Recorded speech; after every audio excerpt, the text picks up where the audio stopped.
Well, U.S. Secretary of State Antony Blinken has arrived in Saudi Arabia for talks on Israel's war on Gaza. He will be discussing efforts to secure a ceasefire and more aid deliveries to the Strip. This is his sixth tour of the region since October. He's expected to head to Egypt and Israel next for more talks. Let's bring in Al Jazeera senior political analyst Marwan Bishara. Let's start with Blinken's visit. His sixth visit to the region since October. Does he genuinely believe that he can make any difference, given what he's achieved so far, which is nothing? You know, you wonder, right? One wonders, because on the one hand, one can see how the United States, the Biden administration, is kind of playing it both ways, trying to have its cake and eat it too. It's both trying to maintain some distance from the Netanyahu government while providing unconditional support to the Israeli government.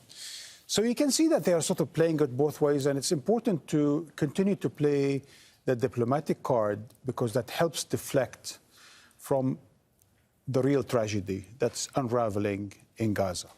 So perhaps that is the task. The task is not to save the people in Gaza.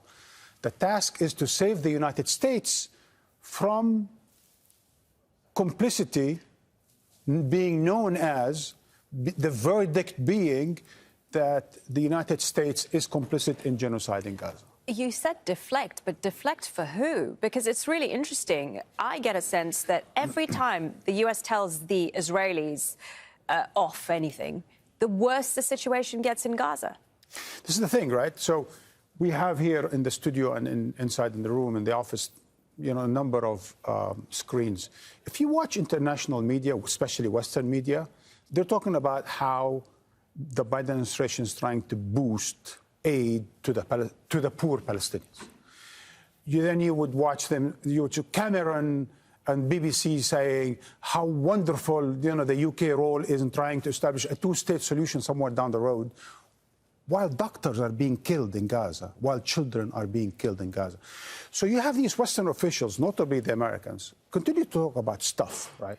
Diplomacy, humanitarian aid, Israel is doing its best, it's not doing its best, the Israeli government, not the Israeli government, while children are dying, while people are dying of starvation, while more women, more doctors, more nurses, more teachers, more academics continue to die in Gaza.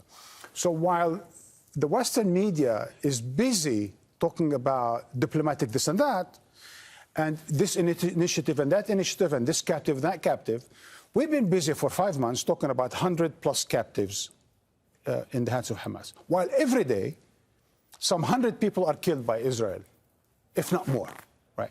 So it definitely helps. This kind of diplomatic circus helps the United States and Israel deflect from the real tragedies on the ground. Even you and I here, we are talking about Blinken. We right? are.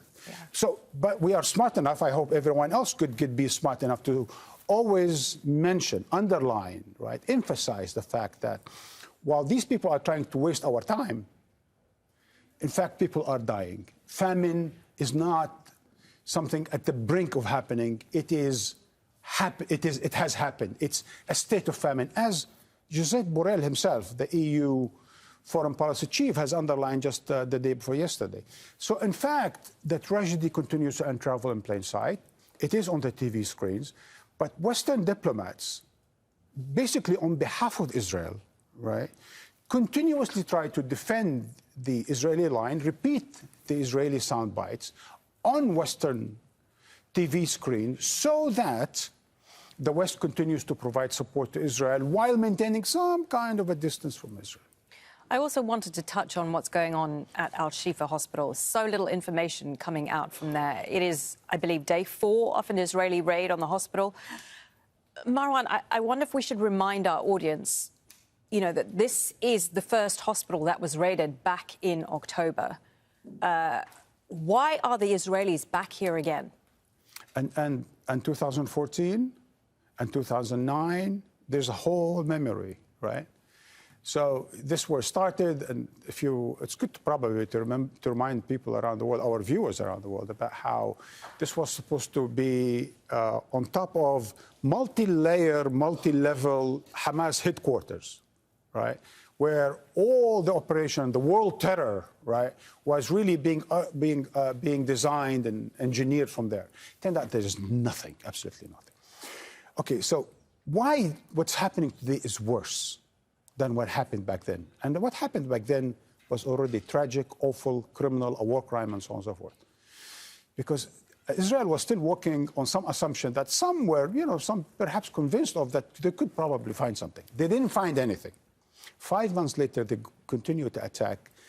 And the way they're attacking the doctors and the nurses is a thing I would like to, for us to stop and think about. I think there's a special place in hell for people who abduct and kill doctors and torture doctors. Because these people, amongst all of us, they are the ones who are saving lives. To kill people who are saving lives, you definitely have a special place in hell. So there's an Israeli government that is deliberately attacking hospitals, attacking doctors who are trying to save lives. Now, under what pretense? I think they basically run out of pretenses, right? So now they say anything that's associated or smells like someone is perhaps the relative of someone that worked for Hamas or worked in the health ministry or anything of that nature, which is by every single definition a war crime.